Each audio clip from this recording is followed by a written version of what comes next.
En este vídeo vamos a ver los tres principales factores que influyen en la resistividad del suelo para el diseño de un sistema de puesta a tierra.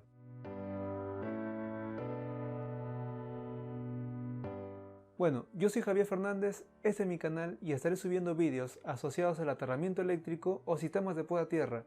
Así que si te gustan estos temas, no dudes en darle clic al botón suscribir y también a la campana para que no te pierdas ninguno de mis vídeos. Primero empezaremos definiendo ¿qué es la resistividad eléctrica? La resistividad eléctrica mide la oposición al flujo de corriente eléctrica cuando atraviesa una sección cuadrada de un cubo con 1 metro de arista de cierto material. Es decir, si la resistividad de un material es grande también será el grado de oposición al flujo de corriente. Como sucede con la tierra, que es considerado un pésimo conductor si lo comparamos con otros materiales metálicos como el aluminio y el cobre, entre otros, pues estos poseen muchísimo menor resistividad, permitiendo que pasen a través de ellos un mayor flujo de corriente. Ahora, la resistividad del suelo es influenciada por varios factores que varían de un lugar a otro, e inclusive en un mismo terreno se pueden presentar diferentes valores de resistividad. La influencia de la humedad en la resistividad del suelo. La humedad es un factor que afecta inversamente la resistividad del suelo. Esto quiere decir que a una mayor humedad, menor es la resistividad. En otras palabras, los suelos secos presentan una alta resistividad, mientras que los suelos húmedos presentan una menor resistividad. Sitios como ribera de ríos y costas marinas pueden presentar baja resistividad del terreno, pero eso dependerá también del grado de concentración de sales presentes en el suelo. Pues un porcentaje de humedad mayor hace que estas sales presentes en el suelo se disuelvan, formando un medio electrolítico favorable para el paso de la corriente. Ahora vamos a ver en una gráfica lo descrito hasta el momento sobre la influencia de la humedad en la resistividad. Analizando el comportamiento de la curva, vemos que a poca humedad la resistividad es muy grande, mientras la humedad aumenta, la resistividad del terreno baja. Entonces, podemos decir que la calidad de las puestas a tierra mejora en un suelo húmedo y empeora en periodos secos. Vamos a ver un ejemplo real para resaltar la importancia de la influencia de la humedad en una puesta a tierra. Vemos que llevan los conductores de fase cada uno a su respectivo aislador. Estos conductores se fijan al aislador mediante el uso de unos alambres de amarre. Estos aisladores tienen su base metálica que está fijada a la cruceta y que a la vez están conectados a la línea tierra. Del mismo modo, la carcasa del transformador también está conectado a la línea tierra. Ahora, ¿qué pasaría si el alambre de amarre que está sujetando a este conductor de fase se rompe y que además el conductor toque la base metálica del aislador? Pues se produciría una falla monofásica tierra. El despeje de esta falla depende de gran medida de la calidad de la puesta a tierra. Si la falla sucede durante un periodo largo de estiaje, el suelo estará seco, es decir, que el grado de humedad será muy bajo y como consecuencia la resistividad del suelo será muy alta. Como sabemos que la resistividad del suelo será muy alta, la resistencia de la puesta a tierra también será muy alta, haciendo que la corriente de falla fluya con mayor dificultad hacia la puesta a tierra. De este modo, solo fluirá una corriente de falla pero muy pequeña que no será suficiente como para hacer actuar al fusible que está aguas arriba. Vemos que el dispositivo de protección no actúa debido a la mala calidad del sistema de puesta a tierra, además de estar exponiendo a riesgos de electrocución al técnico electricista que puede haber subido a realizar sus trabajos de mantenimiento. Y ahora se preguntarán, ¿por qué existe el riesgo de electrocución? Existe el riesgo de electrocución porque la línea tierra y la superficie del transformador estarán energizados a valores cercanos a la tensión de fase de la red de energía eléctrica. Ahora analizaremos un escenario más favorable.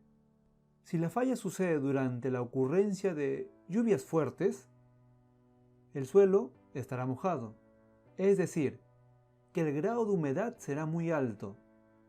De este modo, la resistencia de la puesta a tierra será baja, haciendo que la corriente de cortocircuito fluya con mucha facilidad, llegando a valores muy grandes, lo suficiente como para poder fundir rápidamente el fusible. Por ello, durante los periodos de lluvias, todas las puestas a tierra de los sistemas eléctricos tendrán bajas resistencias, por lo que la protección actuará adecuadamente. Esta puede ser una de las razones de por qué en este periodo sucede la mayor cantidad de eventos de desconexión de líneas de transmisión por fallas monofásicas a tierra. 2. La influencia de la temperatura en la resistividad del suelo. De manera genérica, analizaremos el desempeño de un suelo determinado cuando variamos solo la temperatura, manteniendo constante todas las demás características. Y para ello usaremos la siguiente gráfica. Si partimos desde la resistividad mínima, vemos que la resistividad del terreno va aumentando a medida que desciende la temperatura.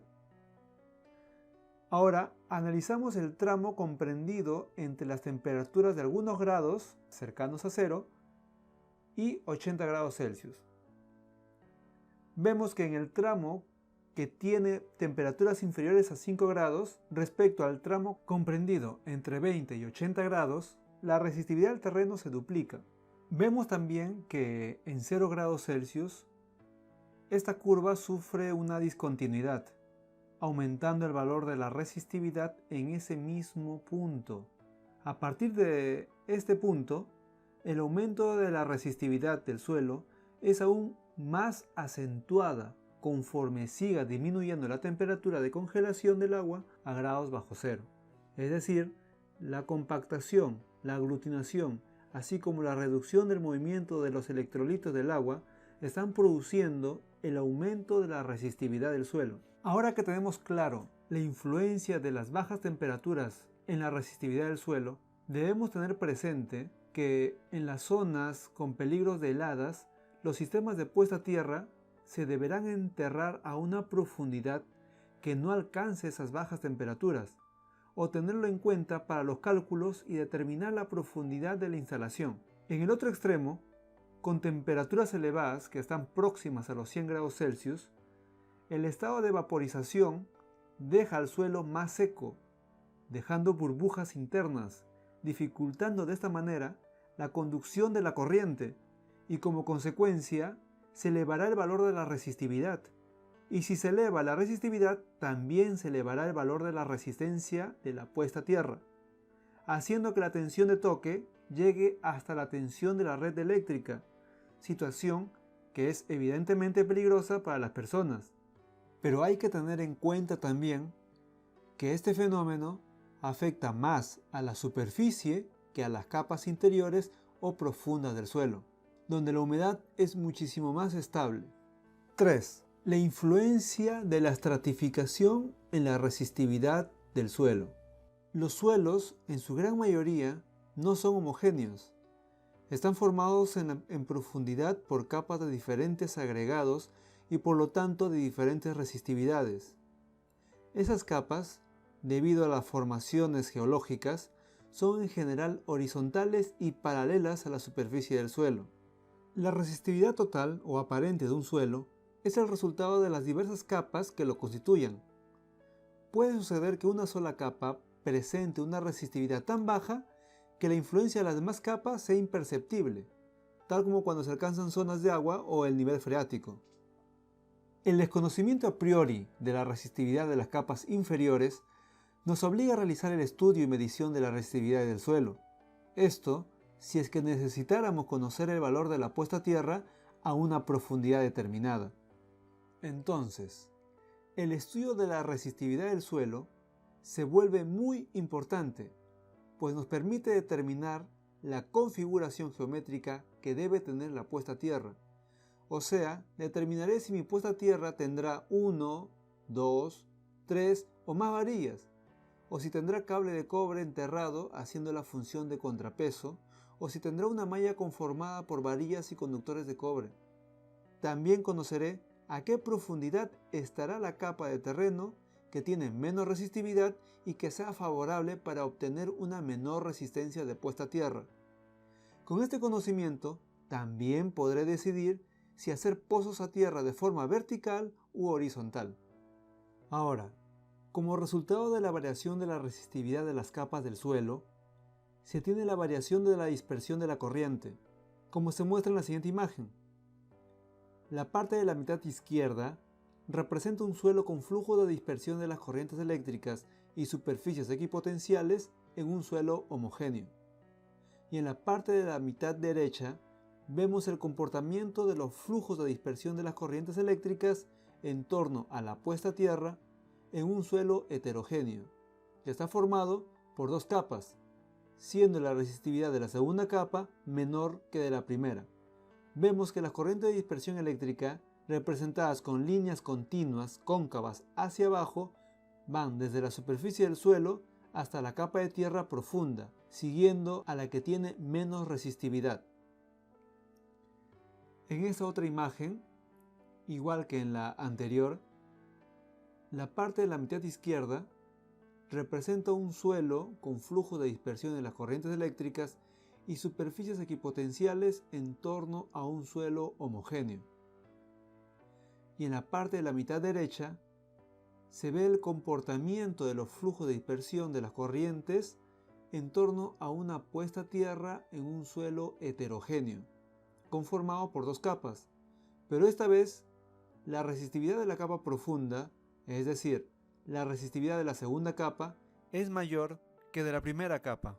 Esta condición hace que los flujos de dispersión de las corrientes, representadas con líneas continuas cóncavas hacia arriba, estén más concentradas en la primera capa, debido a que esta es la capa que ofrece menor resistencia al flujo de la corriente.